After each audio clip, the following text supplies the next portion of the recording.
Hello, welcome to Gen Z Finance. I'm an older Gen Z here on YouTube documenting my financial journey. On today's video, I will be setting up my on-budget accounts inside my new 2021 setup and template budget, then budgeting out my current starting balances in those accounts, and then I will also be breaking down for y'all how I will be budgeting and spending my end-of-year paycheck that I've been saving up for pretty much this entire year of 2020. So there is a lot to do in this video, so we're going to jump right into it. I did want to say that this video is part 3 of my new 2021 budget setup, so if you want to hear more about my category group structure and all of my goals and how I use the YNAB goals inside my budget, I will link parts 1 and 2 up above for you to check out. First thing we need to do is add all of my on-budget accounts, so I'm going to come over here to this add account.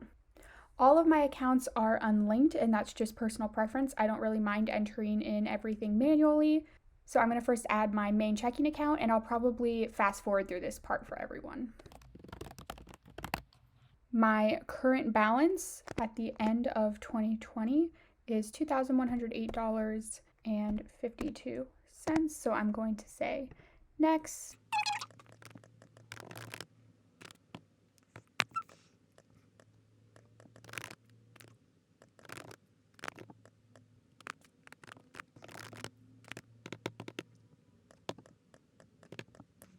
So this is all of my checking, savings, cash, Venmo, all of my accounts that have any money on them. And then I'm also going to add my 2 credit cards. So I did go ahead and pay off the entire balance on both of these so that I can enter 2021 without carrying over any old purchases. So both of these have a $0 balance on them right now, but I do still need to add them. So it's going to be my Chase Unlimited. And then the due date is the 12th, and then the current balance is 0. Next, add another account, unlinked. Then it's credit card. Discover.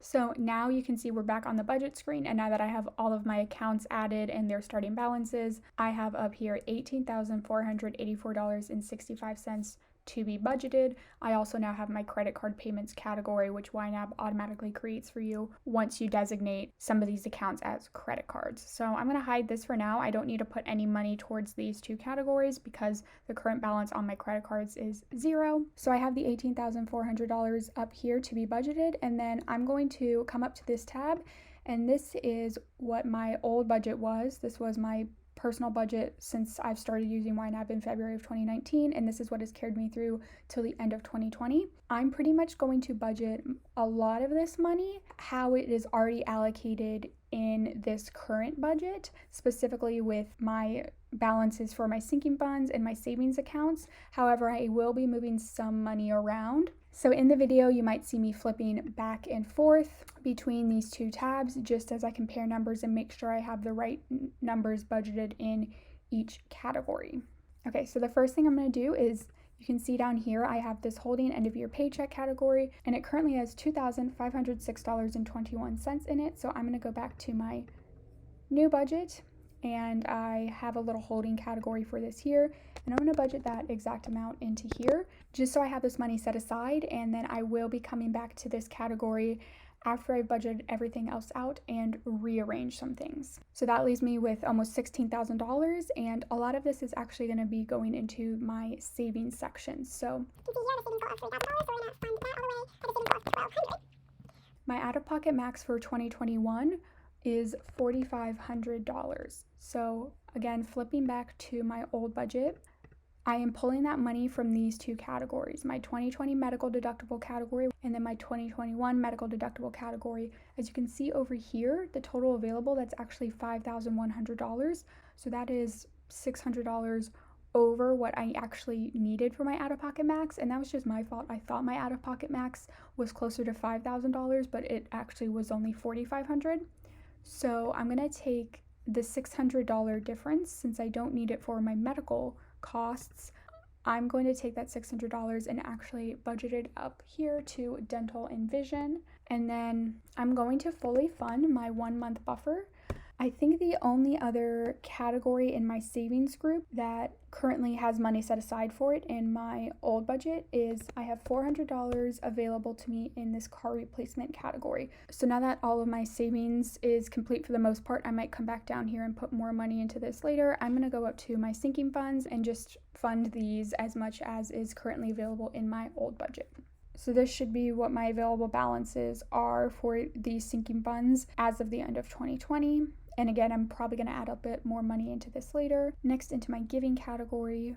For gifts, I still have $236.05 left in my gift budget, and that just meant I spent less in gifts this year than I was planning to, because I budget $100 a month or $1,200 for the year. So what I'm actually going to do with this is keep $200 in here, and so I'll enter into 2021 with an extra $200, and then with that $36.05 that is left, I'm going to be putting that into this random acts of kindness category so that I have a little bit of extra funds in this category in case something comes up and I want to be able to give. I currently have $425 available in family giving, so I will be budgeting that there. And I have nothing left in donations. So now coming to my monthly varied categories, if I look at my old budget, I currently have $120 available in gas, so I could put all of that $120 in here, but I actually don't think I need $120 available in my gas category all the time. Just because of the pandemic, I'm driving less overall, and even after the pandemic happens, I now work a lot closer to my home than I was working before when I needed all of that money. So my new standard amount of money that I'm going to have in my gas category is going to be $100, so I'll budget that there. I've decided I'm not going to bring over any money from 2020 into the new year, so I will keep this food and drink budgeted at $0, and then in 2021 I will budget $25 into this category, and that should be enough to get me started for the new year. However, I will put $100 into this fun category so that I have $100 available to me at the beginning of the year in case I want to make a more fun purchase. Okay, so now we're going to move up into this my responsibilities category and make sure that I have enough money set aside in my annual subscriptions to cover all of the upcoming ones. So in my old budget, here are my 4 main annual subscriptions, and I currently have $192.75 budgeted towards these. So that is what I'm going to make sure I have available to me in here. And then I have no money available to be in my monthly subscriptions or my bills to mom. So that leaves me with $510 left in to be budgeted. And I just realized I made a mistake. So I'm going to come down to the savings section. There should only be $1,000 available in this 1 month buffer right now, because if I look back at my old budget, here's that 1 month buffer, and I only have $1,000 available, and that $500 we will be getting from my third paycheck in December, which I've actually yet to input into my account, so it's not included in what I have to be budgeted. So $1,000 left, and if I come over here to my old budget again, you can see that that is how much I have in my January money category. So I'm now going to flip into January and start funding my living expenses and my immediate obligations. So as a refresher, all of the categories that have a little calendar next to them are categories that need to be budgeted 1 month ahead. So I'm going to do $400 for my bills to mom. There's that. And then for my annual subscriptions, it should be $23.49 a month. Next, I'm actually going to skip this goal because I already have $100 available, so I don't need $165 available. So we're just going to leave this as unfunded for now. In food and drink, I'm going to budget $25. And then in other/miscellaneous, it will be $50. There will be nothing going into fun because that is fully funded. For donations, we will be doing $20, gifts $100, family giving $50. Next, we have $50 for car ownership, $25 for clothing, $15 for electronics, and then $150 for travel. I have $100 left. The only other category that needs to be fully funded a month in advance is my Roth IRA.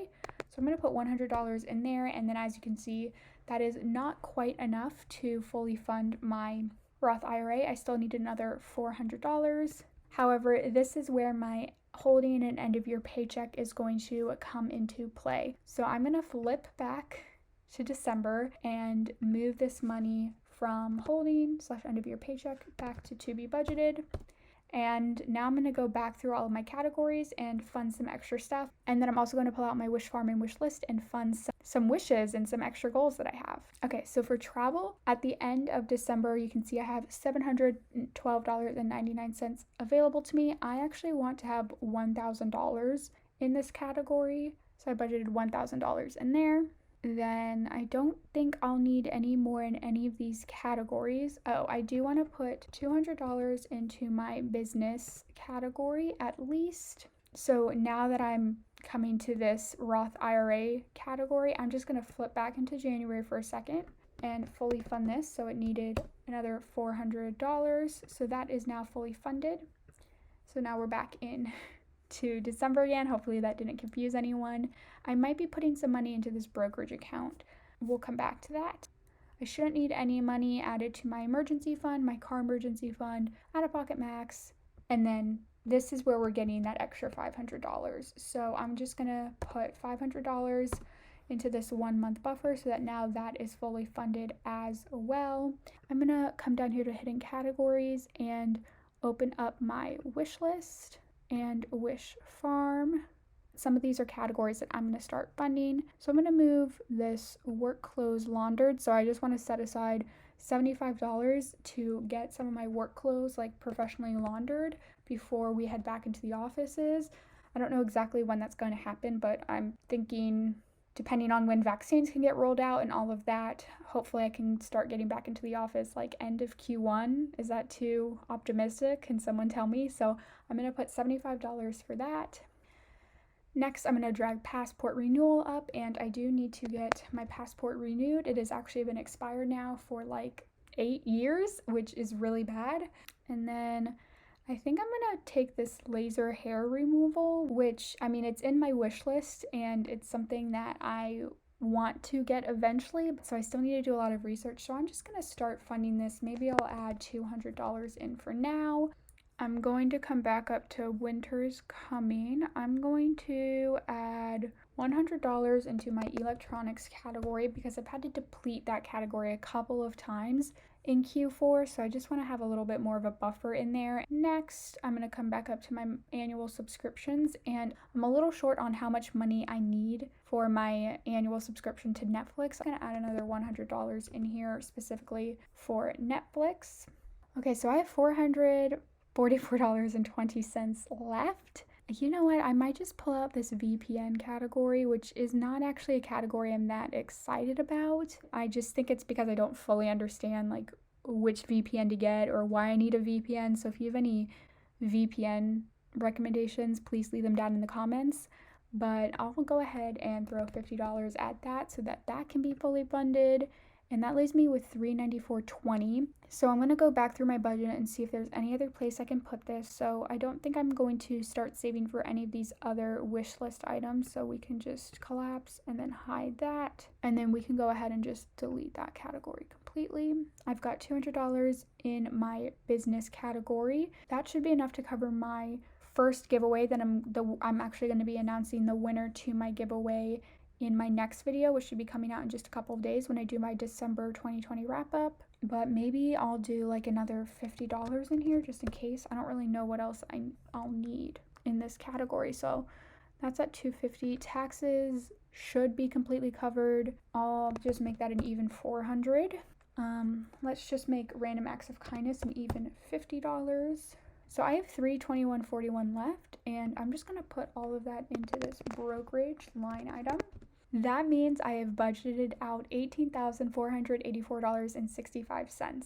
However, we are not done yet. I'm gonna go to my main checking account, and I'm actually gonna edit this starting balance here and add in the third paycheck of December of 2020, which I actually got paid today. So I wanted to just budget out all of the money that I already had and budget out that holding category before I touched this money.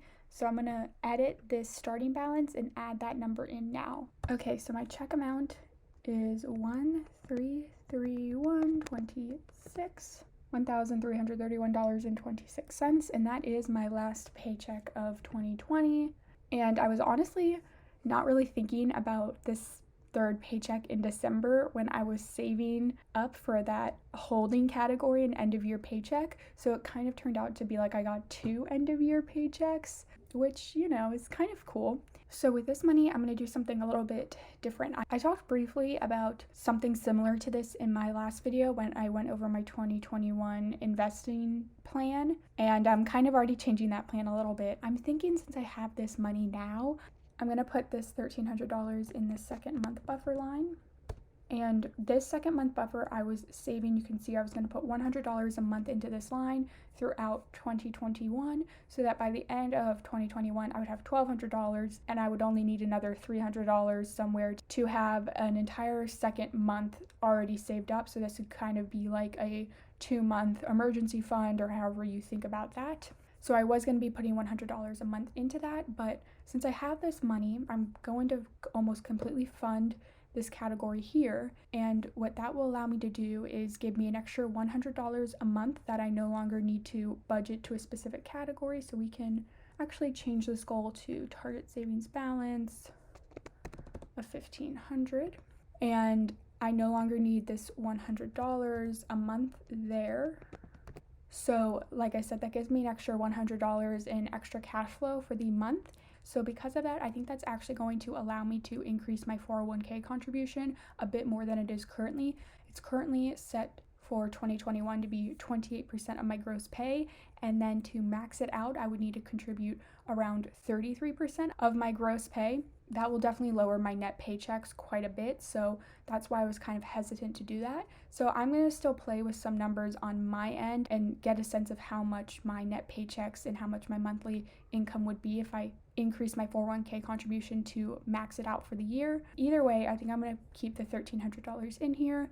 I have $3,126 left. I guess I could just put it in the second month buffer, but I guess I could just put this, we'll do 25 in donations into December, so that going into January I just have an extra, I guess let's make that an extra 30, so that I have a full $50 in there for me to play with, and that leaves me with 126.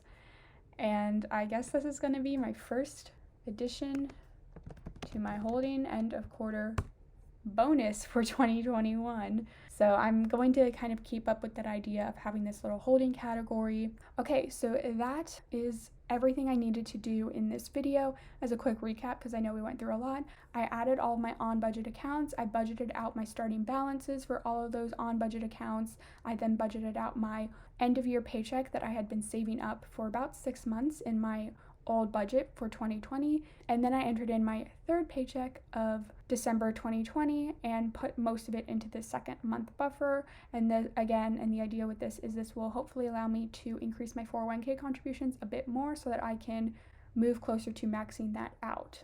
As mentioned previously in this video, I will be announcing the winner of my 1 year of YNAB giveaway in my next video, which should be coming out January 2nd or 3rd, which is where I will do a review of my December 2020 budget and walk through any net worth and spending updates in there. So please make sure you're subscribed down below so you can be notified when I release that video. Thank you all so much for watching. If you have any questions, please let me know down below. I know I did a lot, and I hope y'all are staying safe and healthy.